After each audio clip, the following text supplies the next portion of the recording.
road to go on Maroon Town, you know?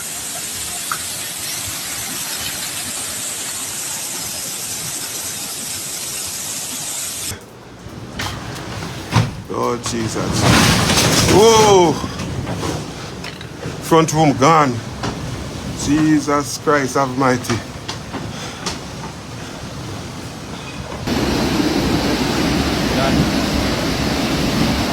Me hungry, me thirsty, me not no water, everything mash up. Me 6 burners, 2 of me 3 bed, everything mash up. Chefing it up for the people. All right.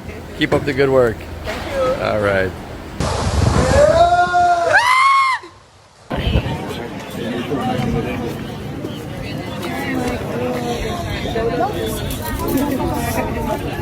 This is the ward, this is the hospital. The place cares in. Ward 7 West this.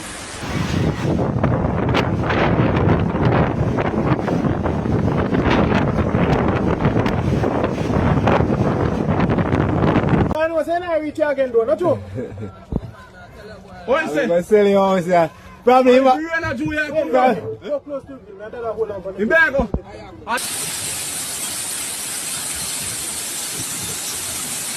We want to come help.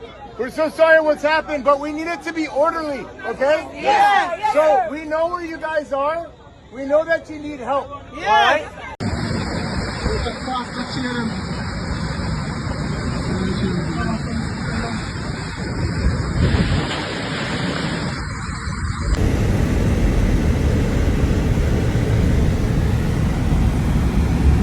It has completely wiped out some of our most beautiful parishes, leaving people homeless without food.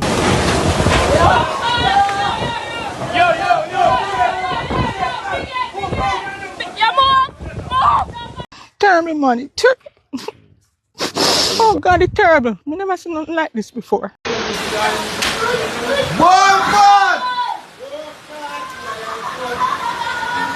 Now in front of my gate that. Jesus have mercy, God. Look on the road. I road that now. I never seen nothing like this yet. Never in my life. It's like the water take back the community, and you see, as I can see, the water gone up to the house tops. See the one of the house there, so one house top that you know.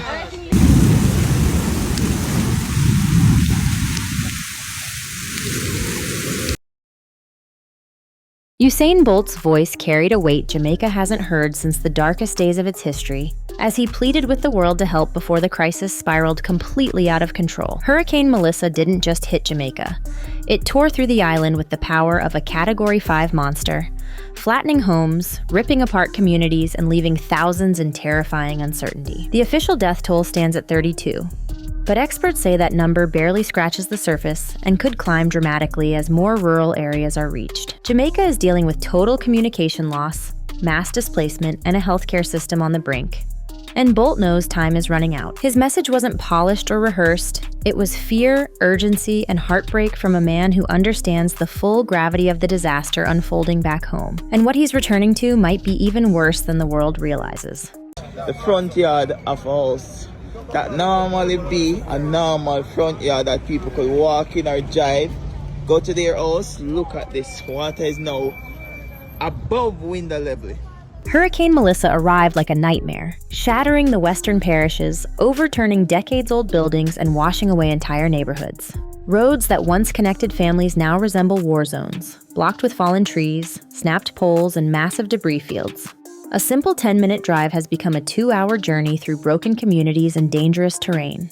Residents describe the storm as sounding like a roaring train tearing through their roofs, a force that shook houses from their foundations and sent floodwaters crashing into living rooms in seconds. With power still out in multiple districts, many families are relying on candles and rainwater while waiting for help that hasn't reached them yet. Relief crews are struggling to move quickly because every route into the hardest hit areas is damaged or blocked. The physical destruction is overwhelming, but officials warn that the emotional and medical fallout could end up being even worse than the hurricane's winds.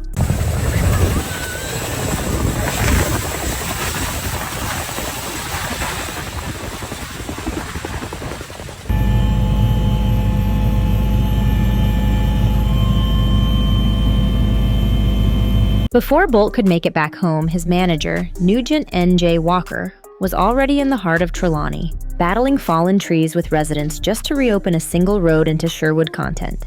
Videos show him covered in mud, hauling debris, directing community volunteers, and trying to restore access to areas still completely cut off. Families were relieved just to see someone connected to Bolt, a reminder that Jamaica's biggest voices haven't abandoned them in their darkest hour. But as NJ moved through each blocked path, the destruction grew more severe.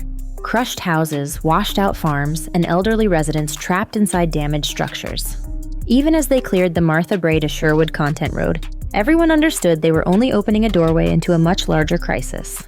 And what NJ witnessed firsthand suggests Melissa's aftermath will not be a short-term struggle, but a long and painful recovery. The official death count may say 32, but disaster experts warn that Jamaica is facing the early stages of a much larger human tragedy. Some reported deaths happened before the storm hit, like electrocutions and tree-cutting accidents, meaning they don't even qualify as direct hurricane deaths under official guidelines. Many rural communities have not been reached yet, and with entire neighborhoods inaccessible, there are growing concerns about people who cannot be contacted at all. Hospitals are overwhelmed, clinics are running low on supplies, and critical patients who require oxygen or dialysis are facing life-threatening delays. Families are begging for updates, emergency lines are flooded, and medical teams say they are only seeing a fraction of the true impact. Disaster officials warn that the real human toll may not be known for weeks, and every hour that passes raises fears that Melissa's most painful revelations are still ahead. History proves that hurricane death tolls rarely stay low.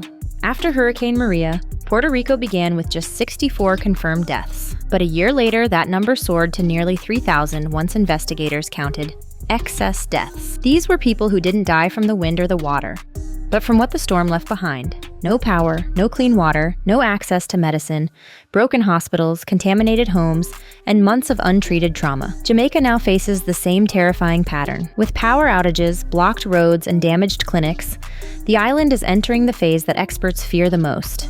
The silent period where indirect deaths rise slowly and quietly. With parents struggling to find medicine for sick children, elderly citizens trapped without proper care, diabetics unable to refrigerate insulin, and families living in mold-infested houses are all at extreme risk.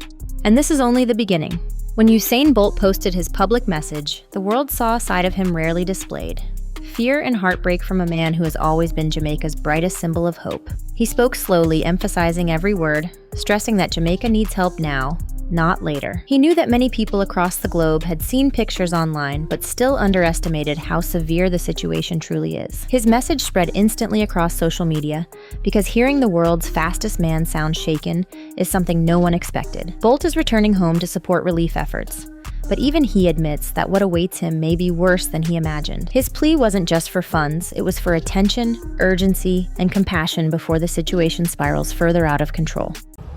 Yeah, this is a story scheme underwater after the wicked Hurricane Melissa.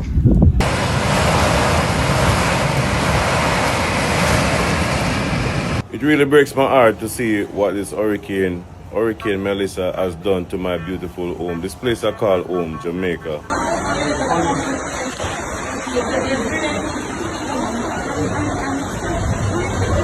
Across Jamaica, thousands are living without electricity, no clean water, and no clear timeline for when basic services will return.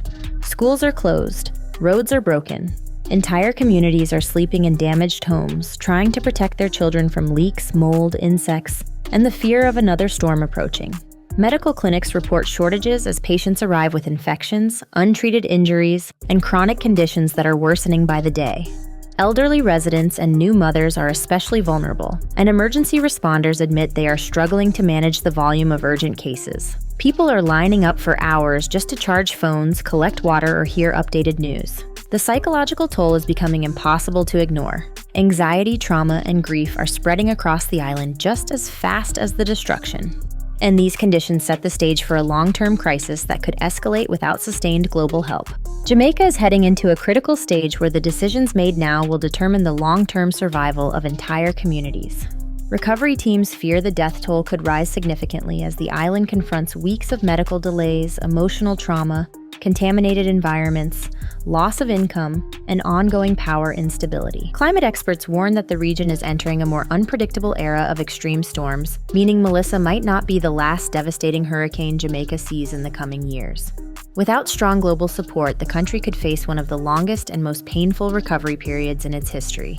One marked not only by physical rebuilding, but by long-lasting human suffering. Bolt's plea wasn't just a cry for help. It was a warning that the world must act now before the true cost of Hurricane Melissa becomes far greater than anyone expects.